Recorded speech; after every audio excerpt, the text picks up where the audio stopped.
Hey, welcome back, comic book community. This is Travis Grant here, your friendly neighborhood comic book nerd. And today we're taking a gander, we're taking a look-see, we're taking a peekaboo at the Eternals #1 by Jack Kirby. Let me see, I don't know what year this was. It should say down here. It's 76 right here, 1976. All right. Whew. And then we get this first little splash page. It ain't too much. It's just you got some explorers coming in here, and you see this big, massive head-looking Aztec thing, and they're and then there's the Aztec-looking head. But you get this big double spread, and it looks to me like it's a big spaceship-looking thing. And these statues are pushing it into this deal. And you see our explorers down here, and their cameraman, and they're like, "Hey, we just discovered this cavern here, the Temple of the Gods." And they're looking at it, and we see Ike Harris is his name, and I think this is Dr. Damien and his daughter, and he's just going through here like he's been here before. He's just kind of he was the one who kind of led him to this place. He's been searching for it, and they get to talking, and he's telling them about Homo sapiens aren't the only species related on Earth. And they're like, "Man, you're just talking a bunch of gibberish, man. What are you talking about?" And he just kind of goes on and his little rant about stuff, and he's just like he's been there before. He's just traveling through, and he's leading them through here, through the caverns. The next thing you know, we kind of get a plane flying over the ocean, and the guy saying, "Mayday, mayday, my compass isn't working." And you have this kind of stuff happening here. The lightning happening, the guy's compass isn't working. You get kind of this, the Kirby crackle kind of going on. I like the square glasses. Kirby has the squareness around him. Like he was quick when he drew. That's why he was just so quick. It was simple shapes.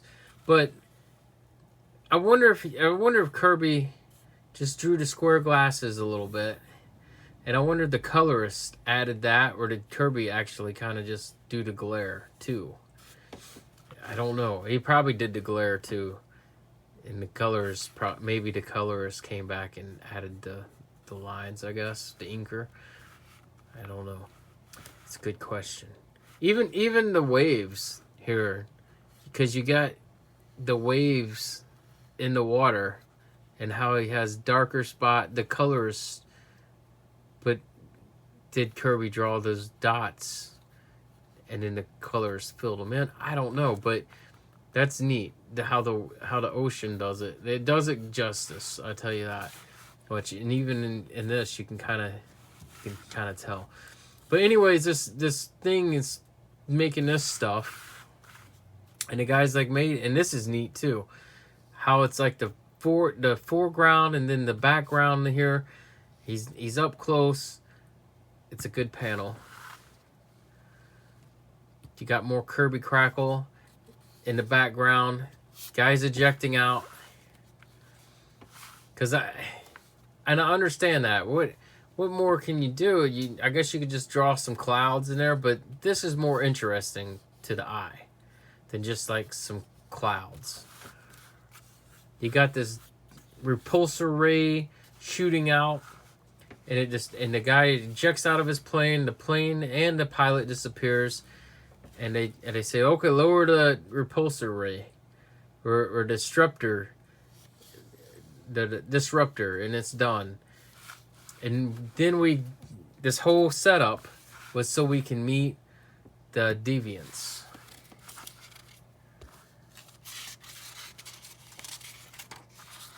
And man, what a cool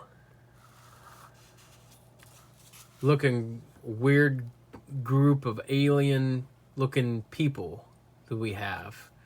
Like a big round egg shaped monster toad looking thing, and we don't really get to see those guys too much, but this guy, his face is, we don't really know I don't know what that is, but his helmet's weird looking, and never seen the likes of it before.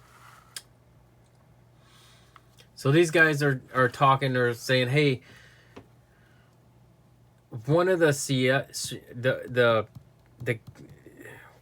sending a beam to outer space, and we got to find out, we got to stop this deal. I guess the leader is this guy, because that's his hand. We got to stop. He's telling these guys, we got to go and we got to find these things. That it's coming from a location. We got to track it. Go. And they get the crew and they zip off to go find it. And now they're like, my Lord, look at this kind of crazy stuff. He's talking about behold, the universe and the vast home of the gods. And it's just like, wow, how did this guy activate this? How did this guy know that all this stuff was there? That's pretty neat, just the background. That's pretty neat too. The foreground and then the background, and it's neat how Kerby drew all this stuff. That's a weird panel. I mean, it's still neat, but it's just such a close-up thing. Maybe, and that's how he was fast. You put a big close-up panel of that, he probably didn't have to draw too much. It's just real quick. But when you got 3 different subjects, you probably have to take longer to draw it than just one up close. So he's talking about how the gods came down before humans, and they got these apes right here, and only the instruments of the gods, it says, that could have done this, in the cosmic chemistry that would further the races to come. And now we have the deviant, the failure. It's the failure of what the gods did. The human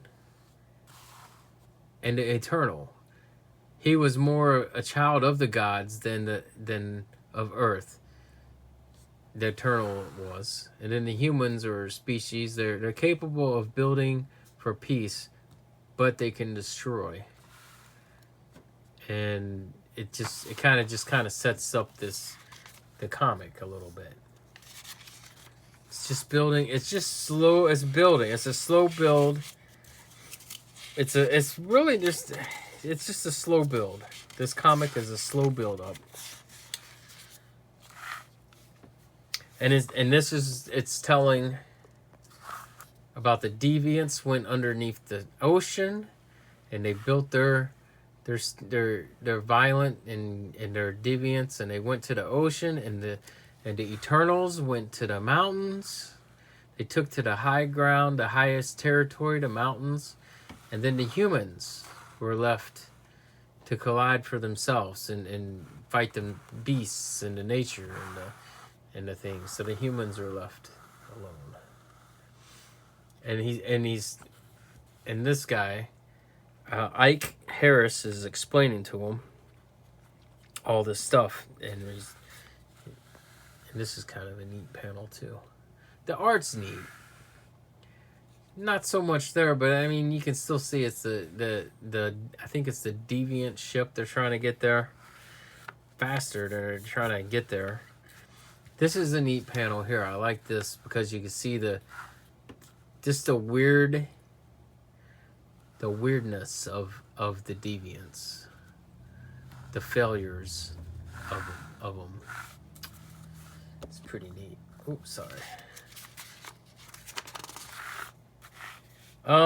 We got the submarine going into the mouth of the underground cave here, and then they pop out, and they're gonna go shut this, destroy the beacon, and shut it off. This guy must be the leader, the ringleader of this group. And I don't think they gave him a name in this one. They might have, but they're looking for the cosmic beacon, and when they find it, they're going to destroy it. And he said it's Icarus of the polar mountains. This guy, he knows who it is. He says Icarus of the polar mountains, and then they're like, holy, there's the beacon. Was zap it, and they start zapping it here. Yeah, he says this is Icarus of the polar mountains. And they're working on the beacon, and he's like, how do you know how to do the beacon? And they're like, we need to destroy this thing. Then destroy the beacon. Right. Kill the humans. And pound Icarus with a high voltage gun. We can't harm him, but we can keep him busy. And destroy the beacon while we're doing this.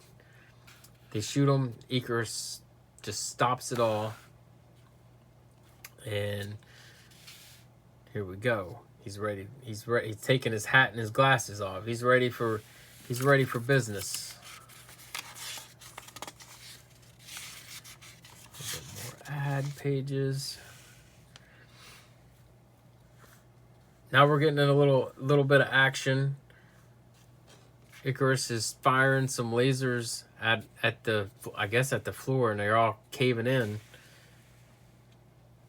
But this guy, it's a funny design. Out of all the guns, they have just a net that shoots them and gets around them.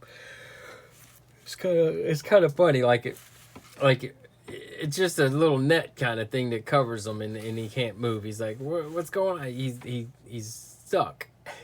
Icarus can't see. We're here on the beacon and destroy it, you know. And so then the guy said, well, he steps in a way, and he pulls out his revolver and starts shooting at him. But just then, after all this stuff is going on, the earth starts shaking, and then the aliens are coming back. The aliens are coming back, and it's too late to fight in vain. The gods have found us. The gods found them. The gods and alien spaceship gods are saying. And then they're saying the deviants shall fight to the last. And this guy's like, how can you fight what you haven't even seen? And Icarus is like, oh, well, now that we're going to learn so much more, because now that they're here. And the next issue is Celestials from space. And then you have a G.I. Joe Action Force comic at the end of it.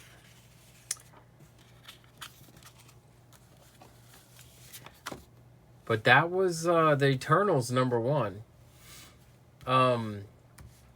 Thanks for watching. Like, subscribe, hit that bell notification, and I love you. Bye!